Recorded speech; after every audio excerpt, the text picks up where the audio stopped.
guys ready for a hot take?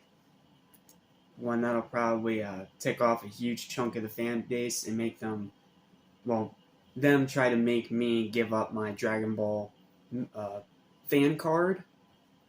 Well, it's going to be this one right here because I have a lot to say about this one. So, once again, as I forget my freaking prop, and I'm sorry, I'm trying to get these rushed out, and I keep trying to, get this rolling as fast as possible. So, let's dive in.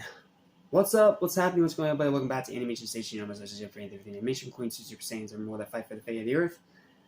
And welcome to what I think is the best arc in Dragon Ball Super, and arguably a top 5 arc in the whole franchise. That's controversial, but it's my opinion. I've always been a fan of this arc. I loved watching it unfold on TV. And yes, there's one specific thing that even I can't defend, but we'll get there when we get there. For now, let's talk about the Goku Black Saga. I freaking love this saga. It's dark, it's serious, it's intense, it's suspenseful, it's violent, it's brutal, it's freaking awesome. This has always been my favorite arc in Super. I love the Tournament of Power as well. We'll talk all about that one in the next video, but I love the Goku Black arc. I have always been an active defender of this arc.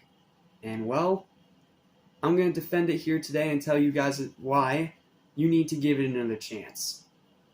And why it's not nearly as bad as most people say it is. So, like I said, this is going to be a hot take review.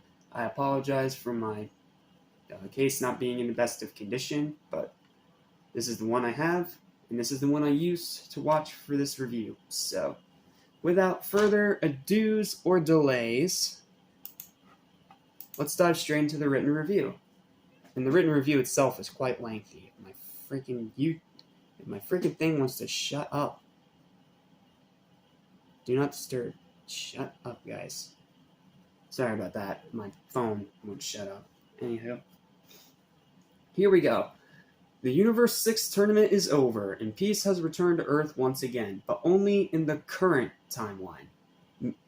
Meanwhile, in Trunks' future timeline, he's up against a threat stronger than anything he's faced before. The malicious and deadly Grim Reaper of all of mortal kind, and the murderer of the Kaioshin of all 12 universes of that timeline, only known by one name: Goku Black. With his mother dead at the hands of this new threat, one of the first things this guy does in his introductory episode is kill future Bulma. That's a way to really up the stakes of your arc by killing off the future character. And his whole timeline once again under threat of annihilation, he returns to the current timeline to recruit his father Vegeta, as well as Goku, to defeat Black and save his timeline. Unbeknownst to them, however, is not only Goku Black's true dark origin, but that he's also not working alone.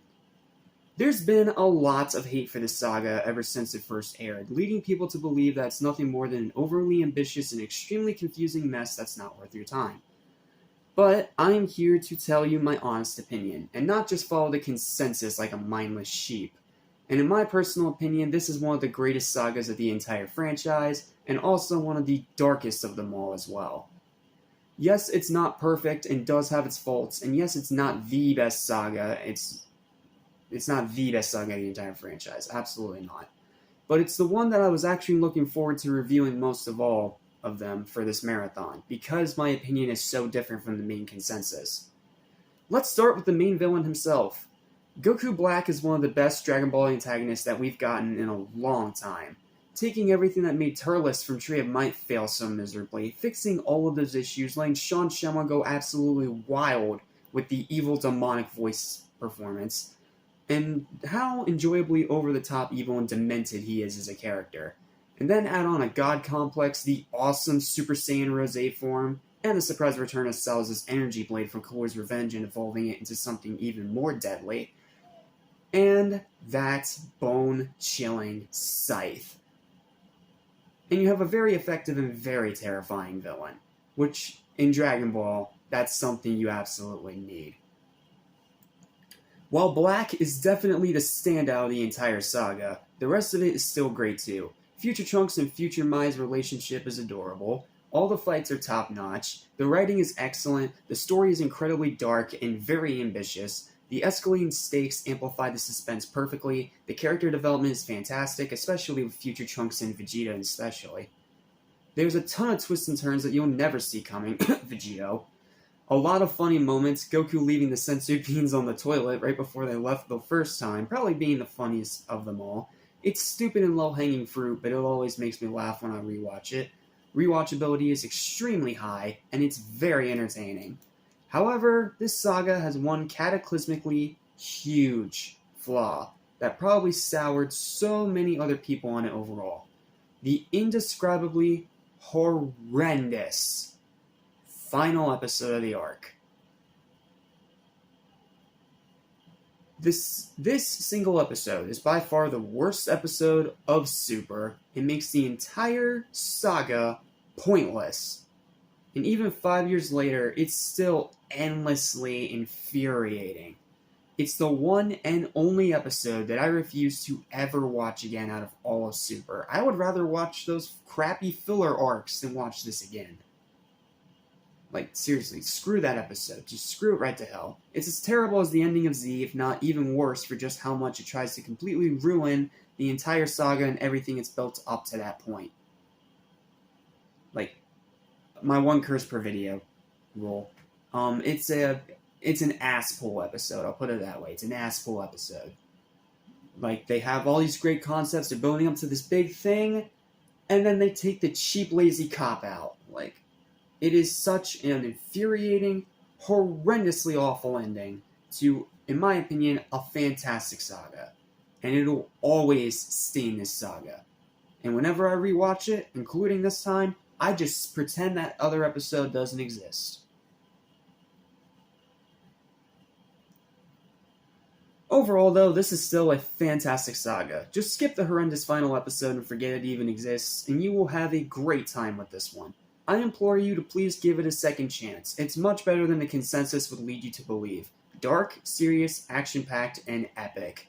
Final verdict for me is going to be a controversial and high 9 out of 10.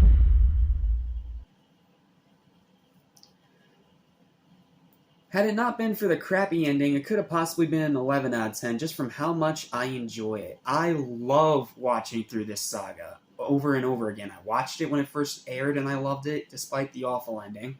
I loved it ever since I got the DVD and have watched it, even though it's missing a good chunk of the beginning episodes and the ending episodes, but it has the majority of it, and I watch this all the time.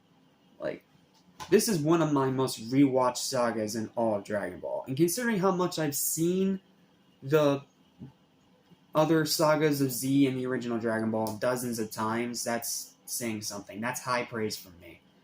I definitely recommend Dragon Ball fans to give it a second chance. And for those of you that haven't watched it yet but want to know like what the whole big deal was about, because Goku Black himself literally broke the freaking internet. And it was hilarious. Definitely check this saga out. Get Part 4 and Part 5 on DVD or Blu-ray, and check it out for yourself. It is a great saga, and it deserves a lot more respect than it gets. Well, that's it. I'll see you guys next time for the big grand finale of Super Saiyan-Tember 2 with the Tournament of Power.